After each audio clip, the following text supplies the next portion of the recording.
jumlah kita seimbang loh. Coba dilihat deh, yang paling enak itu melihat data pemilih kita. Coba dilihat di Kabupaten Bima atau di DKI Jakarta misalnya. Secara kuantitas, karena kalau kita menyebut pemilih 17 tahun ke atas, itu adalah usia produktif, usia di mana kita bisa melakukan pekerjaan-pekerjaan kita lebih baik, begitu ya.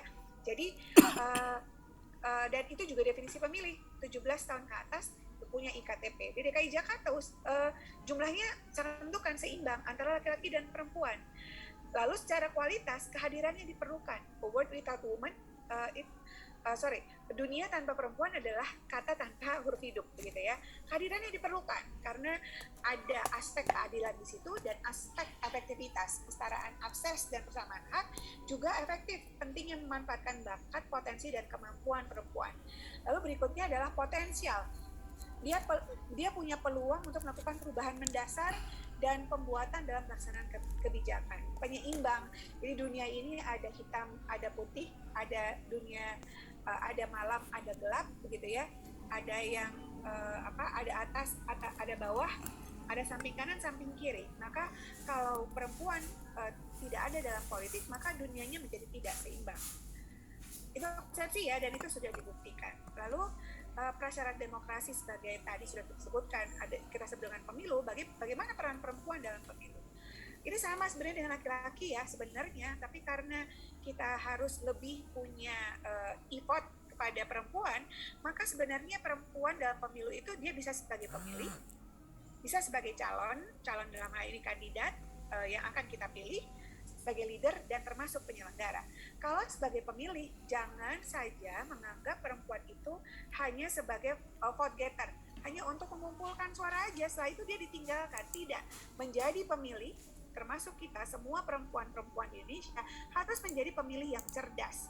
Jadi tidak bisa say no to money politics, menjadi pemilih yang cerdas. Saya tahu siapa yang harus saya pilih dan saya tahu kenapa saya harus memilih yang bersangkutan dan seterusnya.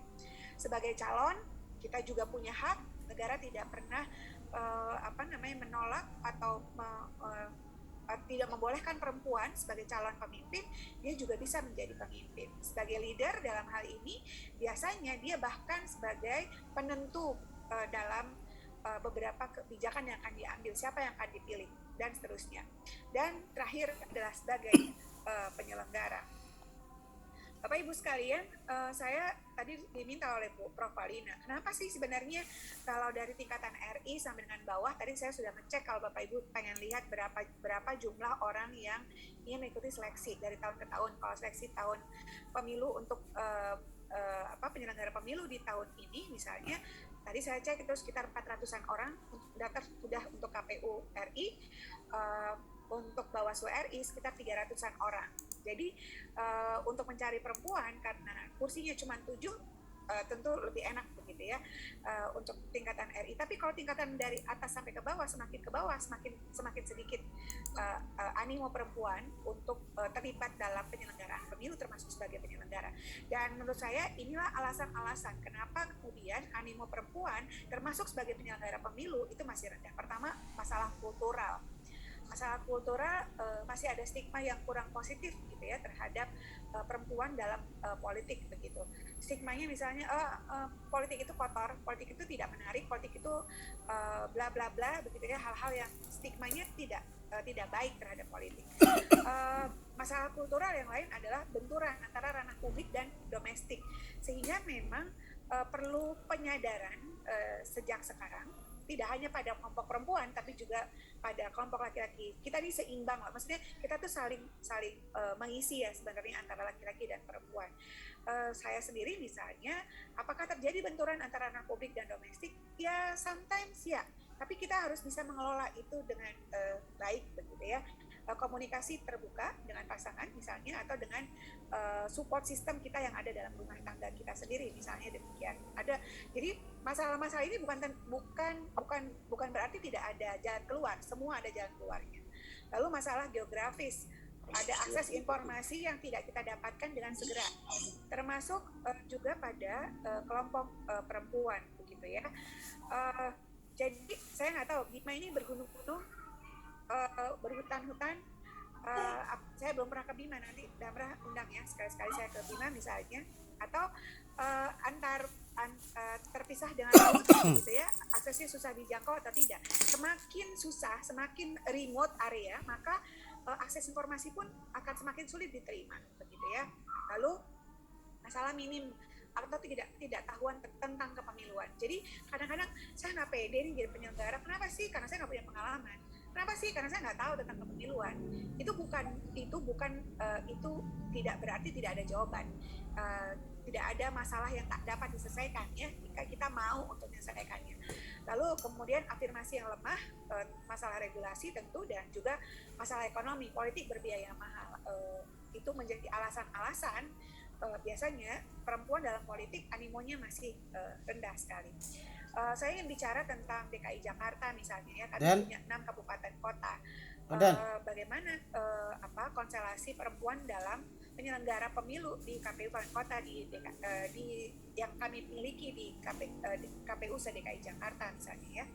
Dari 6 kabupaten kota ternyata saya hitung-hitung cuma 4 orang loh ya. Yang bahkan ada salah dua kabupaten kotanya tidak punya perempuan sebagai perwakilan misalnya. Kenapa demikian? Misalnya, ini ibu kota NKRI loh, masih susahkah gitu? Ya, DKI pun juga memiliki kesulitan untuk menggaet perempuan juga ikut dalam dunia kepemiluan dalam ini sebagai penyelenggara pemilu. Salah satunya adalah alasan-alasan yang sudah saya sebut yang tadi sudah saya sebut. Sehingga menurut saya perlu memperkuat kapasitas perempuan dalam politik dan pemilu. Apakah nanti dalam empat peran yang bisa dia lakukan dalam hal ini juga sebagai penyelenggara pemilu, tentu kita perlu memperkuat kapasitas diri kita, yaitu kemampuan manajerial sama dengan laki-laki dan perempuan. Jadi biasanya laki-laki bisa lebih tune begitu ya, karena kemampuan manajerialnya sudah biasa dia lakukan, apakah dia sebagai aktivis dulu atau sebagai tokoh dulu ya. Nah, kalau perempuan kemampuan manajerial menjadi penting karena untuk menjawab beberapa alasan yang tadi, misalnya benturan antara dunia domestik dengan dunia publik gitu ya, dunia privat dengan dunia publik. Sebenarnya hal itu dapat kita selesaikan bersama-sama kalau kita punya kemampuan manajerial yang baik. Lalu manajerial yang saya maksud bukan hanya manajerial waktu, tapi juga manajerial konflik, manajerial komunikasi, manajerial hal-hal yang lain yang kita bisa lakukan dalam kehidupan sebagai warga negara. Lalu paham teknis penyelenggaraan. Saya sendiri misalnya belajar tentang kepemiluan, nggak ujuk-ujuk saya langsung tahu. Kita bisa bicara tentang teknis penyelenggaraan karena dia sangat details. Kalau kita mau dan kita punya keinginan untuk belajar tentang teknis penyelenggaraan, undang-undang selalu berganti, begitu ya. Undang-undang pemilu itu didastak undang-undang sebelum Undang-Undang 7 tahun 2017 banyak sekali. Ada Undang-Undang 15 2011, 8 2012 berganti-ganti, sehingga termasuk laki-laki misalnya, menurut saya paham teknis penyelenggaraan itu harus terus-menerus menjadi hal-hal yang kita lakukan secara bersama-sama Bapak Ibu semuanya. Lalu inovasi dan perbaikan komunikasi. Kadang-kadang memang diperlukan perbaikan terkait dengan inovasi, apa yang menjadi hal-hal yang bisa kita lakukan. Biasanya perempuan itu diberikan kelebihan. Kita tuh multi talenta, multitasking. Sebagai seorang ketua KPU misalnya hari ini saya harus punya talenta yang banyak, saya harus multitasking dalam satu waktu yang bersamaan. Itu kelebihan. Secara otak perempuan, dan ini konsepsi ya, Bapak Ibu bisa cek dalam internet atau bisa belajar, bisa baca buku misalnya ya. Perempuan itu sebenarnya lebih multitalenta, bisa melakukan beberapa hal dalam satu waktu, berbeda dengan laki-laki. Sehingga inovasi-inovasi itu juga dibutuhkan, di mana suaranya didapatkan juga dari perempuan. Karena biasanya yaitu multitasking, multitalenta. Lalu perbaikan komunikasi. Nah, ini yang perlu kita asah terus-menerus ya, termasuk tidak hanya pada laki-laki tapi juga pada perempuan begitu ya. Perbaikan komunikasi itu cara public speaking, cara lobbying dan seterusnya, atau komunikasi intern organisasi, ekstra organisasi, komunikasi verbal dan non verbal. Lalu berikutnya adalah kerjasama dan jejaring. Saya selalu menyatakan bahwa kelompok perempuan jangan ditinggalkan, karena secara kuantitas kita sama jumlahnya. Kalau tingkat partisipasi kita rendah, artinya pasti juga ada keterlibatan perempuan sebagai partisipan dalam pemilu yang juga sangat rendah begitu. Sehingga kerjasama dan jejaring menjadi penting. Organisasi perempuan itu banyak sekali, dan KPU, Bawaslu itu harus ada di dalamnya. Artinya harus bisa menembus hal-hal itu. Dan secara emosional, perempuan biasanya lebih touchy untuk masuk ke dalam kelompok perempuan, atau secara emosional perempuan biasanya lebih bisa masuk pada kelompok-kelompok yang lain, sehingga kerjasama dan jejaring itu menjadi penting ketika kita ingin berpartisipasi termasuk sebagai penyelenggara pemilu begitu ya, antara laki-laki dan juga perempuan. Perlu pendidikan pemilih. Jadi untuk HAM teknis penyelenggaraan kita juga perlu melakukan pendidikan pemilih terus-menerus. Sekali lagi undang-undang terus berubah, sekali lagi teknologi juga selalu berubah, maka kita perlu pendidikan pemilih. Lalu berikutnya adalah perkuat sisterhood. Sisterhood itu adalah kekerabatan atau rasa persaudaraan antar perempuan. Bapak Ibu, saya juga merasakan biasanya yang jegal perempuan itu biasanya perempuan juga. Biasanya yang suka gosipin perempuan tentang perempuan ya perempuan juga. Biasanya yang iri sama perempuan ya biasanya perempuan juga gitu ya. Menurut saya stop it. Untuk maju ke depan, untuk bisa lihat ke depan, kita perlu berjejaring, kita perlu bersaudara, kita perlu sisterhood lebih baik, kita perlu menumbuhkan empati, rasa empati yang lebih tinggi, sekali lagi karena tugas kita biasanya multi burden, tidak hanya double burden, multi burden. Dan perkuat sisterhood itu sangat diharapkan, sehingga kapasitas kita sebagai perempuan untuk terjun dalam dunia politik dan pemilu itu menjadi lebih kuat. Dan terakhir, integritas dan profesionalitas. Tadi Prof menyebutkan bahwa bukan berarti perempuan tidak melakukan korupsi. Bisa melakukan korupsi? Bisa, amat bisa. Oleh karenanya menurut saya kapasitas kita juga ditentukan bagaimana integriti kita bekerja, bagaimana profesionalitas kita bekerja, sehingga rasa trust itu hadir pada kita yang notabene juga sebagai perempuan pekerja pemilu, dan ini juga dibutuhkan tidak hanya kepada kita laki-laki dan perempuan, tapi juga kepada laki-laki, sehingga trust terhadap penyelenggara pemilu itu jauh bisa lebih baik. Nah, Bapak Ibu semua, saya ingin menyebutkan bahwa jangan menegasikan atau jangan mempertentangkan begitu ya antara laki-laki dan perempuan dalam dunia publik begitu. Tapi perempuan perlu lebih dilakukan pendalaman-pendalaman, bukan karena apa-apa, karena garis start kita nggak sama. Saya ingin menyebutkan bahwa laki-laki dan perempuan itu dalam bukunya Sarinah, Bung Karno halaman 17-18 menyebutkan laki-laki dan perempuan itu kayak dua sayap seekor burung. Jika dua sayap sama kuatnya, maka dia bisa terbang ke puncak yang setinggi-tingginya. Tapi kalau ada satu yang dipatahkan, begitu, maka tak dapatlah terbang burung itu sama sekali. Jadi kita tuh saling melengkapi antara laki-laki dan perempuan. Hari ini perempuan e-vote-nya lebih besar karena sekali lagi garis start kita nggak sama. Kita mau lomba lari ke puncak setinggi-tingginya, tapi garis start kita nggak sama.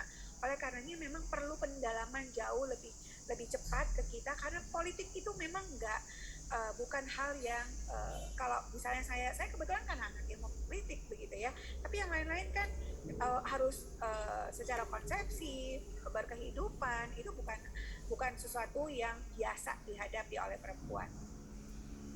Dan ini saya selalu sebut ya dalam setiap paparan saya, life is not a competition between man and woman, it is collaboration. Jadi hidup ini bukan kompetisi, bukan saling menegasikan antara laki-laki dan perempuan, tapi berkolaborasilah gitu ya. Dan apakah dia laki-laki ataupun perempuan. Maka Hatta selalu bilang, hanya ada satu negara yang pantas jadi negaraku. Ia tumbuh dengan perbuatan, dan perbuatan itu adalah perbuatanku. Laki-laki atau dia perempuan. Ayo Bapak Ibu semua, saya perempuan hari ini, Bapak Ibu tadi Ketua Bawaslu NTB juga laki-laki, Damrah perempuan, Bapak Ibu juga laki-laki dan perempuan dalam ruangan ini. Kitalah yang menumbuhkan negara kita. kitalah yang mencintai negara kita, negara kesatuan Republik Indonesia, dan hanya ada satu negara kita yang pantas jadi negara kita, dia bisa tumbuh dengan perbuatan kita. Sehingga menurut saya Bapak Ibu tolong saling support. Sekali lagi, kita bukan berkompetisi, ini cuma tentang garis start kita yang tak sama, sehingga memang pendalaman bisa harus lebih duluan diberikan, termasuk sebagai nanti sebagai penyelenggara pemilu. Saya meyakini bahwa sebagai penyelenggara pemilu pun perempuan itu tetap harus punya andil begitu ya, sehingga dia bisa mewarnai kebijakan-kebijakan yang diambil, dia bisa mendetailkan apa-apa saja yang akan dilakukan, sehingga pemilu kita ke depan jauh lebih profesional, jauh lebih punya integriti yang baik, karena pemilulah pintu masuk sekali lagi pilihan-pilihan wakil rakyat akan bekerja buat kita semua, segelintir orang yang akan menentukan kehidupan kita secara bersama-sama melalui kebijakan-kebijakan yang diambilnya. Sekian dari saya, terima kasih, mudah-mudahan bermanfaat. Kita bisa bertemu lain kali secara tatap muka. Billahi taufiq wal hidayah. Assalamualaikum warahmatullahi wabarakatuh. Waalaikumsalam.